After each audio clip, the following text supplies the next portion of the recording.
Vamos dar uma olhada um pouco mais a essa proposta. Essa proposta do Cornaro é articulada em três partes. Uma primeira parte, a parte que é menos interessante para nós, na verdade é muito interessante por outro lado, mas eu escrevi até um artigo, mas não é o tema de hoje.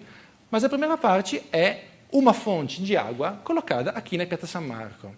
Esse aqui é um tema de que não vou falar, mas é um tema muito interessante porque temos quase certeza que essa ideia da fonte de água é un'idea che chegou a Luisa Cornaro através do conhecimento de uma cidade do Sul América, que era Tenochtitlan, que é cidade do México. Cidade do México foi uma cidade que foi conhecida na Europa logo. No 1524, Cortés escreve uma carta a Carlo V, e onde tem a descrição e as plantas da cidade, que é uma cidade parecida a Veneza. Todo mundo achava a Veneza do Sul América, e antes dos espanhóis tirarem as águas. Então, típico do colonialismo. Mas quando os espanhóis chegaram, estava para ele igualzinha a Veneza, mas com uma coisa a mais, tinha água limpa. E a gente sabe que um outro cientista, Fra Castoro, amigo do Cornaro, escreve para o Cornaro uma carta falando: sabe que foi descoberta uma cidade na Sudamérica que é parecida a Veneza e tem a água limpa? Mas isso aqui não é o nosso tema. O nosso tema são os outros dois elementos desse projeto, que são duas ilhas artificiais. Aqui não tinha ilhas. Na verdade, tinha alguns bancos de areia aqui, mas não tinha ilhas. E o Cornaro faz a proposta de construir duas ilhas, então, artificiais. Uma primeira é essa ilha de forma, digamos assim, artificialmente natural. É um finto morro com, aqui em cima, um belvedere, um templo que funciona como um belvedere para ver San Marco, San Giorgio e a Baía toda. Mas a ilha que para nós é interessante é essa segunda ilha. Essa segunda ilha é um teatro. Um teatro costruito em cima de um ilhote trasformato um modo de Veneza em teatro, talvez. E exatamente nesse mesmo lugar, em frente da Piazza San Marco, o lugar dos teatri del mondo. Estava mais ou menos aqui, teria que ser. Aqui Piazza San Giorgio, Piazza San Marco, e essa ilha teria que ser mais ou menos nessa posição. Aqui, mais ou menos. Então, em frente dessas duas colunas, e aqui a gente volta no Paulo. Porque esse leão é um objeto que o Paulo achou, evidentemente, muito intrigante em Veneza. E encontramos o desenho desse leão num caderninho do Paulo, que eu encontrei uma vez no escritório do Paulo. Um caderninho que ele comprou em Veneza no 2005. E esse aqui é o começo, nunca continuou, então as outras páginas são brancas. E é um desenho interessante, aqui embaixo, e tem outra coisa aqui, é muito interessante, é essa citação. Memórie nella loro discontinuità storica, memórias nas suas discontinuidade histórica. E a referência a Tafuri, essa frase é uma citação do Tafuri. Manfredo Tafuri, como vocês sabem, é um historiador da arquitetura de Roma, que deu aula por, não sei, 25 anos em Veneza, construiu a escola de História da Arquitetura de Veneza, pesquisou sobre muitíssimos assuntos e, em particular, pesquisou sobre Veneza. E o Paulo gosta muito do Tafuri. A primeira vez que eu fui no escritório do Paulo,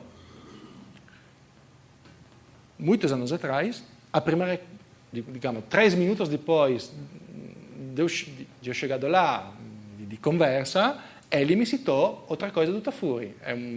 Não leu muito do Tafuri, mas tem algumas leituras importantes para ele. Depois, as leituras do Paulo são sempre leituras muito particulares, então ele deforma muitíssimo, porque o interesse, mas está certo assim, eu sou pesquisador, ele não é pesquisador, então o interesse dele é como é aquela coisa, aproveitar aquela coisa. Então não é que tem que ser uma leitura objetiva, é uma leitura útil tudo certo. Se ele fosse um pesquisador não seria certo, mas ele não é. Então tem que fazer assim.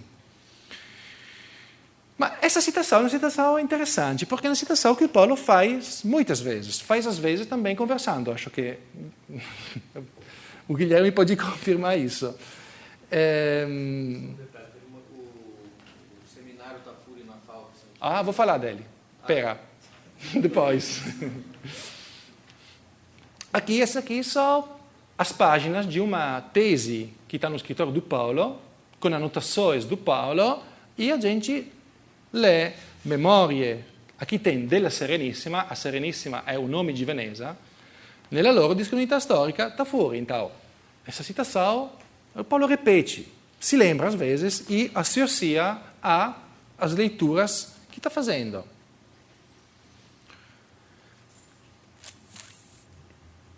Mas aqui temos uma pergunta. Essa hipótese, eu não falei que o Paulo faz uma referência a esse projeto do Cornaro, mas antes de dizer, de nós avaliarmos essa hipótese, antes, temos que nos perguntar, o Paulo conhecia, pelo menos, esse projeto, essa proposta do Cornaro? Então, o Tafuri é que fala desse projeto, dessa proposta, e fala dessa proposta num dos seus livros mais importantes, Venezia e Rinascimento, o livro do 85. Tem um enorme capitolo, tipo de 80 páginas, sobre o debate entre Sabadino e Cornaro sobre o funzionamento da Lagoa di Veneza. Mas o Paulo conhece esse livro? Aqui chegam as dificuldades. Claro que eu perguntei, não, eu procurei, e o livro não está no escritório do Paulo. E tudo bem.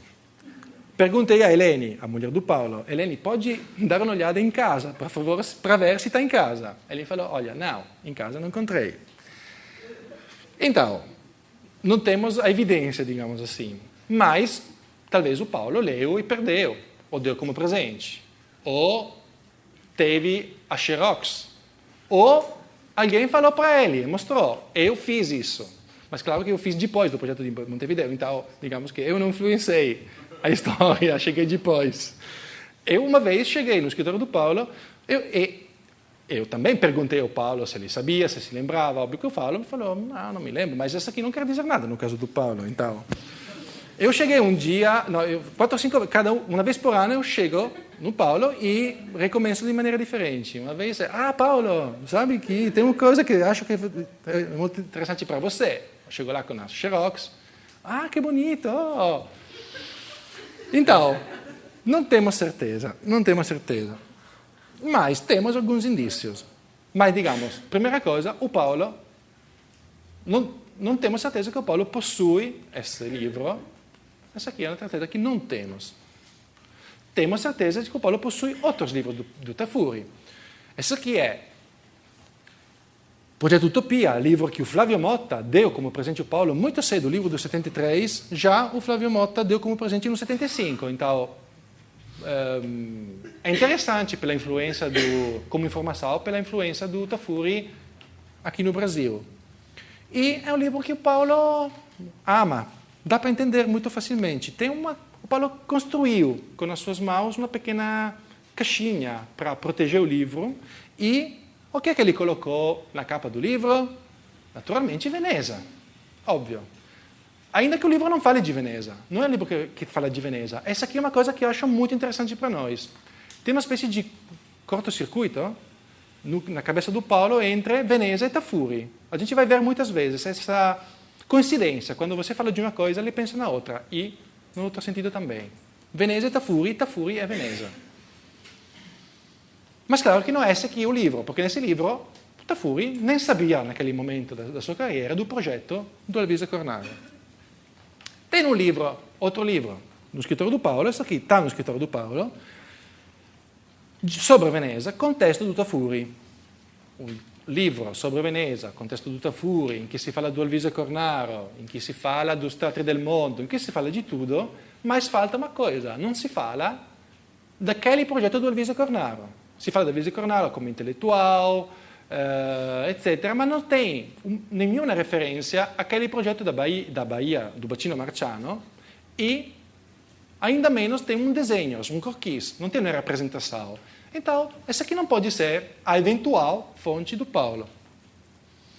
Então, ficamos, por enquanto, pelo menos, na dúvida. Não sabemos se o Paulo conhece ou não conhece, através do Tafuri, aquele projeto do Elvise Cornaro, que naturalmente, voltamos ao que eu falei antes, o Paulo nunca teria feito uma citação daquele projeto. Mas claro que se a gente saber que ele, 30 anos atrás, leu aquele livro, memória nas suas considerações históricas. Então, talvez, aquela memória, através de caminhos esquisitos, voltou naquele projeto da Baía de Montevideo, mas não temos certeza. Então, tentamos outro caminho. E tentamos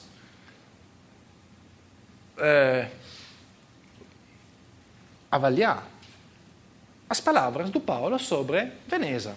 Veneza é outro tema típico do Paulo. É outra quase mania do Paulo. Qual que é a Veneza do Paulo? Claro que é uma Veneza que está no olhar do Paulo. Não é ainda menos do que em outros casos, uma leitura objetiva de Veneza. É uma interpretação de Veneza. Essa que é a Veneza do Paulo? Não, com certeza não é. Vamos ler algumas das palavras do Paulo que acho que vão ficar muito úteis. Esse aqui é um dos textos que está no livro da COSAC do 2000. Então, estamos muito perto do ano do projeto da Baía de Montevideo, 2 anos de distância. É muito interessante, ele escreve, para mim, o exemplo de Veneza. Não a Veneza decantada pela beleza dos seus palácios, mas vistas como uma nova geografia. Nova geografia é a palavra que estava no texto sobre a Baía de Montevideo. A grande beleza é justamente o que esse episódio é a construção de Veneza, revela. Esse lugar, a Laguna Veneta, era o mais desaconselhável para edificar uma cidade, um porto. Foi necessário elaborar novos desenhos configurando os canais, os terraplenos perfeitos nos pequenos ilhotes que afloravam. São sempre as mesmas palavras. Emprego de técnicas e experimentos nunca aplicados nessas dimensões. Depois, para que aquilo tudo brilhasse, foram construídos os palácios, como quem faz o elogio da própria obra. É uma citação qualquer do Paulo. Tem muitíssimas ocasiões em que o Paulo fala de Veneza. Então não é essa a Veneza que o Paulo ama. Não tem nada a ver com essa aqui, a Veneza do pittoresco. A Veneza que o Paulo ama é algo que tem muito a ver com isso. Ou seja, não com isso, mas com o fato de que Veneza nasceu assim. Essa é como que Veneza era antes da chegada do homem. Vou mostrar para vocês algumas fotos da lagoa. E essa aqui são as partes mais escondidas, mais longe da cidade da lagoa. Essas aqui já são partes que são meio naturais e meio artificiais. Mas acho que temos que entender uma coisa. Essa aqui é Veneza atual e todo mundo acha que Veneza seja, mais ou menos, como conceito, uma ilha atravessada por canais. Na verdade, Veneza não nasceu assim, é exatamente o contrário. Damos uma olhada a... Esse aqui é um mapa qualquer do século XVI. Parece uma grande ilha no meio, com algumas ilhas que ficam aqui em volta. Na verdade, para fazer uma ideia, claro que não temos desenhos originais, porque no século VII não se desenhava, então temos que imaginar. Mas se a gente tiver que imaginar como Veneza era no começo, a gente tem que olhar um detalhe qualquer, dessa planta qualquer, porque Veneza nunca foi uma ilha. Lá onde tem a cidade de Veneza agora, tinha banco de areia, pouquíssimos bancos de areia. Então, a história de Veneza nasce mais ou menos como isso. Pequenos bancos de areia, cada um começando a ser construído, mas não construídos os prédios, construída a ilha, construído o território. E, ao longo dos séculos, cada ilha começou a crescer e todas chegaram, uma perto da outra, até construir um território urbanizado que parece que é esse aqui, que parece um território firme e unitário. Na verdade, é exatamente o contrário. É um território totalmente artificial. Tinha uma ilha um pouco maior aqui, nesse lado do ponte di Rialto, e senão eram pequenas ilhotes. E não é o tema da nossa aula, mas esse nascimento de Veneza determina as técnicas construtivas de Veneza. Tudo, não só os prédios, mas também o chão é apoiado em cima de paus, milhões de paus, bilhões de paus. Então, essa aqui acho que é mais parecida à ideia que o Paulo tem de Veneza. Ou talvez essa aqui acho que é uma foto que eu gosto muito. Ou seja, a ideia de um território de água, cheio de mosquitos, não firme, mas em cima desse terreno horrível, o pior, o mais desaconselhável, falava o Paulo, em cima desse terreno, a construção daquela cidade maravilhosa. Voltamos às palavras do Paulo. A suprema arquitetura de Veneza é a constituição do território. Então, não me interessa de Veneza, não me interessam os palácios, as igrejas. Uma vez me falou, era um exagero. Para mim, poderia ser demolida Veneza, o Niemeyer poderia refazer toda inteira, para mim seria bonita igual. Então, não são os palácios, não são os prédios. Ele gosta do Niemeyer, não era uma piada contra o Niemeyer. Era para dizer, pode substituir todos os prédios, que não me interessa. Para mim, Veneza não é os prédios, não é os palácios, não é as igrejas, é a construção do território. Será que tudo isso tem a ver com o nosso ilhote transformado a modo de Veneza em teatro? Ou com alguns projetos do Paulo? Pelo qual a arquitetura é, como ele fala muitas vezes, um planeta habitado e modificado enquanto uma nova natureza. Esse aqui acho que é um tema muito profundo no imaginário do Paulo. A construção da natureza. A arquitetura, se a gente refletir e voltar atrás à aula da semana passada, o MUBI. O que era o MUBI, senão o exemplo, o paradigma, o modelo de uma arquitetura que não é o prédio. Naquele caso, a gente viu que quase não tem prédio. A arquitetura é a transformação daquele terreno, naquele caso. Não é um território, é um pedaço de território, porque é um terreno urbano. E a gente pode também voltar atrás, pensar na influência do pai, construtor, como a gente viu na primeira aula, de portos, de barragens. Mas não quero insistir sobre isso, senão a gente corre o perigo de interpretar como uma consequência da herança do pai. Acho que o tema mais... que tudo isso, que esse conhecimento tem que nos ajudar a entender é a ideia que o Paulo se faz da natureza. Tendo em vista, por exemplo, aquela casa que eu mostrei no começo da aula. O Paulo aqui fala, é sempre uma das páginas dessa tese que, evidentemente, o Paulo estava muito animado nesse período e anotou praticamente todas as páginas. E aqui o Paulo escreve aqui embaixo, natureza, árvores, força de gravidade. O que quer dizer? Aí é ainda mais explícito. Natureza, fenômeno, virtude. O que o Paulo está querendo dizer? O Paulo está querendo dizer que a natureza é composta por dois elementos. Pode querer dizer duas coisas. Uma primeira interpretação, que é a interpretação por Paulo, burra e sem interesse, é a natureza como uma série de fatos, de coisas. A árvore, um pássaro, a montanha. Tudo isso para Paulo não tem muita graça. E ele uma vez fala, eu me acostumei, desde criança, a não ver a natureza como paisagem.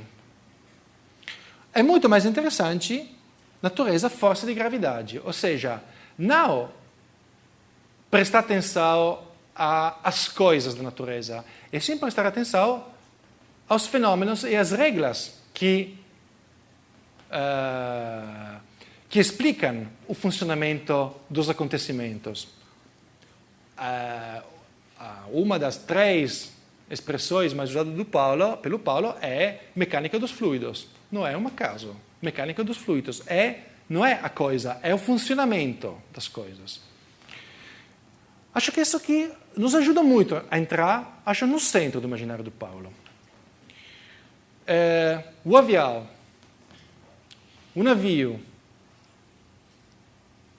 chave, nós somos a parte inteligente da natureza.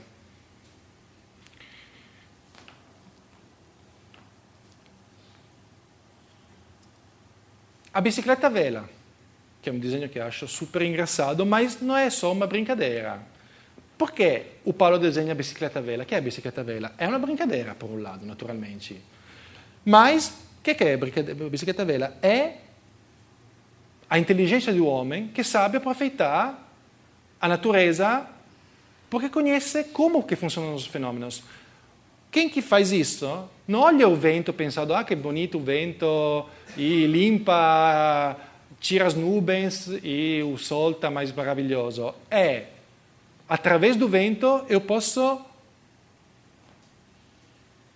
usar o vento para movimentar a bicicleta. A ideia é exatamente do aquilau. Quem que faz o aquilau sabe usar, aproveitar o vento. O vento não é um fenômeno, não é contemplado, não é paisagem, é alguma coisa que tem regras. E se o homem conhece as regras, pode aproveitar essas regras e fazer coisas que são mais inteligentes do que a natureza. Será que tudo isso tem a ver com a arquitetura do Paulo? Com as obras do Paulo? Será que tudo isso tem a ver com o esforço de transformação da natureza que a gente viu em muitas das obras do Paulo? Eu acho que tem. Mas acho que a gente não vai falar hoje disso. Voltamos em Veneza. Veneza para o Paulo podemos dizer, é um exemplo de tudo isso. É o exemplo do uso da inteligência por parte do homem para fazer alguma coisa que é a coisa mais importante.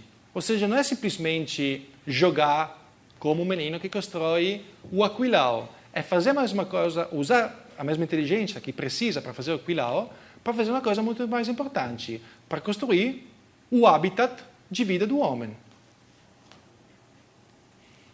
Então, será que quando Paulo fala de uma visão um tanto veneziana da relação entre homem e natureza, está se referindo a tudo isso?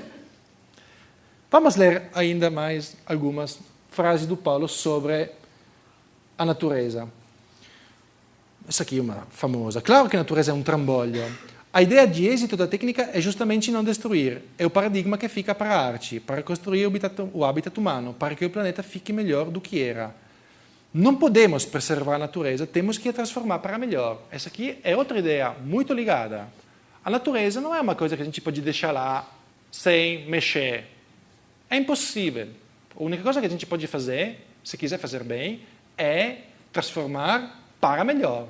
Deixar é impossível.